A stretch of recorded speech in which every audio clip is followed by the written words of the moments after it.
Bonjour et bienvenue, ici Monsieur Bertrand. Aujourd'hui notre invité est... Donc, je suis Médaille Sullivan, étudiant en pharmacie à Montpellier. Très bien. Alors, on y va. Première question, Sullivan. Comment s'est passée la classe de terminale? Comment ça s'est passé au début? Au début, la terminale, c'était assez difficile parce que je sortais d'une première compliquée et j'avais perdu confiance en moi arrivé en terminale. Et donc, j'ai besoin de partir sur des bonnes bases, de me reforger une confiance pour valider mes acquis de terminale. D'accord. Et justement, comment ça s'est passé? Comment vous avez réussi à retrouver cette confiance? Donc la confiance est revenue progressivement quand j'ai vu que j'avais les capacités, c'était juste moi qui ne croyais pas en moi et j'avais du mal à me lancer dans les choses, donc à force de travail, de persévérance. J'y suis arrivé, mais ça n'a pas été magique, ça a vraiment été du travail, beaucoup de réflexion sur moi-même, des remises en question, pouvoir se dire qu'on peut le faire, juste savoir qu'on est capable de le faire. Très très bien. Dites-moi, comment s'est passé, alors d'abord les épreuves du bac, et ensuite, quels résultats vous avez eu au bac? Les épreuves du bac, sans mentir, j'ai été assez détendu. Sauf en philosophie, comme on va dire beaucoup d'élèves de filière scientifique. Donc assez détendu. Les mathématiques qui étaient, à dire, l'épreuve phare selon moi, même si j'avais pris la spécialité SVT, sont très bien passées. Mon objectif était d'avoir 20. Bon, j'ai eu 17, mais c'était quand même une bonne progression par rapport à 10 de moyenne que j'avais en première. Et en physique, j'ai eu 14 et en SVT 13, je crois. Donc en final, le bac, j'y suis allé en étant assez détendu, confiant parce que bien avant le bac, je savais que j'avais toutes les connaissances suffisantes et qu'il suffisait juste que je les applique en étant moi-même, en arrivant, que le bac c'était juste une application de tout ce que j'avais fait durant les 10 dernières années qui avaient comme seul objectif de me préparer à cette épreuve. Je confirme, c'est très bien. Alors, exclusivement, Sullivan va nous parler de ce qui s'est passé après. Allez-y, après le bac, qu'est-ce que vous avez fait? Donc après le bac, je suis parti en PACES à Montpellier, qui est connue pour être la fac la plus difficile de France, de par son faible numerus clausus et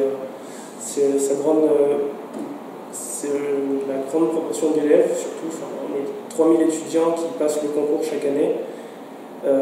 Donc au départ, comme beaucoup de personnes, j'étais arrivé en PACES en me disant que je voulais être médecin, parce que médecin ça donne une belle image, tout le monde veut être médecin, les parents veulent que leurs enfants deviennent médecins, mais quand on découvre certaines matières, quand on découvre l'ambiance du secteur médical, ce que l'État nous propose, ce que les études vous proposent, on se dit qu'il faut peut-être réfléchir à 2 fois avant d'être médecin et qu'il y a plein d'autres filières de santé comme infirmier, pharmacien, sage-femme. Et en découvrant tout ça, je me suis dit que médecin, c'était peut-être pas ma voie et que la pharmacie, qui était une matière beaucoup plus scientifique et beaucoup plus réflexive, je me suis dirigé vers ça. Mais c'est pour ça que j'avais parlé tout à l'heure de la remise en question. Ça a été une remise en question pour moi parce que toutes ces années, je m'étais dit que j'étais peut-être capable d'être médecin, mais qu'en voyant ce que l'avenir me proposait, quelque chose d'autre que médecin qui, peut-être aux yeux des autres, n'était pas un équivalent, était en dessous, pouvait être bien. Donc juste être capable de se remettre en question, de revoir ses objectifs, de se dire que même si toute sa vie on a voulu être ça, est-ce que être l'objectif qu'on s'est fixé est vraiment quelque chose qu'on sera capable de tenir dans l'avenir. Donc c'est pour ça qu'au lieu d'être médecin, je me suis dirigé vers la pharmacie qui est totalement différente, mais qui reste quand même une filière de santé où on a un contact avec les personnes et on leur apporte quelque chose. Bien. Alors ça, on ne le dira jamais assez, ayez toujours plusieurs idées pour l'avenir, un plan A, un plan B, un plan C. Pensez à plusieurs solutions, comme il l'a fait, c'est-à-dire qu'au début il voulait être médecin, ensuite il s'est rendu compte que son plan B, être pharmacien, était mieux pour lui, c'est ce qui lui convenait le mieux. Et donc faites pareil, vous aussi, ayez plusieurs idées, renseignez-vous, ce qu'il a fait aussi, ce qu'il a cherché ce qu'il y avait comme autre possibilité, et puis faites le bon choix. Et justement, cette année, ça s'est terminé comment? Alors, le concours de médecine, vous l'avez dit, c'était l'un des plus difficiles avec un faible numerus clausus. Comment ça s'est passé? Le concours, au final, il s'est assez bien passé. C'est le premier semestre qui, selon moi, est décisif parce que dès la fin du premier semestre, on sait si on a la possibilité de réussir en 1 an ou en 2 ans. Pour ma part, ça a été en 1 an parce que je me suis vraiment formaté à cette première année. C'est ce qu'il faut faire, il faut se dire que la première année, il faut la réussir du premier coup. Il ne faut pas se dire qu'on va la faire en 2 fois. C'est une erreur parce que c'est presque une perte de temps, j'ai envie de dire. Parce qu'on ne se donne pas à fond, on se dit qu'on va le faire en 2 ans alors qu'on ne se dit pas qu'on peut le faire en 1 an. Donc moi, je suis arrivé, je me suis dit, ces 9 derniers mois, je sacrifie tout. Je mets ma vie sociale de côté, je m'enferme chez moi. Bon, il faut privilégier la santé quand même, il faut avoir un rythme de vie qui est supportable. Avoir des heures de sommeil, faire du sport, de temps en temps sortir, mais ça reste quand même un cursus difficile, donc il faut se formater au moins 1 an, si on n'y arrive pas 2 ans, mais il faut être capable de se dire que faire des sacrifices, parce que ça en vaut la peine.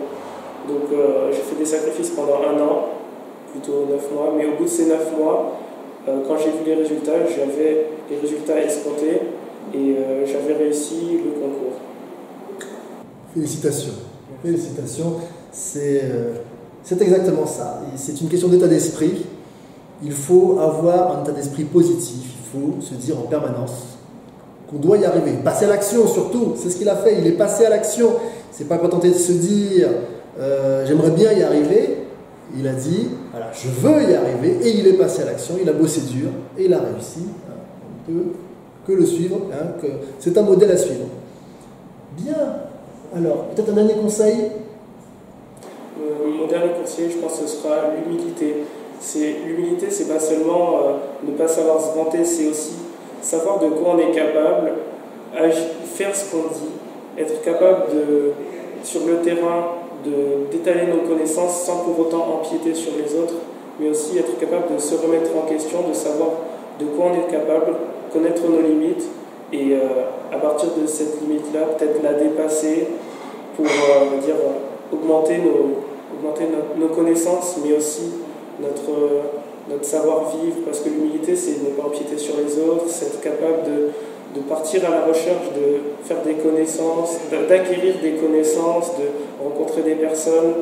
Et c'est être ouvert au monde, en fait, l'humilité. C'est ne pas être enfermé sur soi-même et même si on a réussi des choses qui pour certains semble impossible, très difficile, rester humble et pouvoir aller de l'avant, partager notre expérience comme je le fais maintenant, sans pour autant dire je suis le meilleur, juste dire j'ai réussi, pourquoi pas vous. Très bien, c'est parfait. Alors, on va terminer sur ce conseil excellent. Je vous dis à bientôt. N'hésitez pas à vous abonner et à activer la petite cloche. Et puis, allez voir aussi notre site internet. Normalement, vous avez le lien quelque part sur la page d'accueil. À bientôt. Au revoir.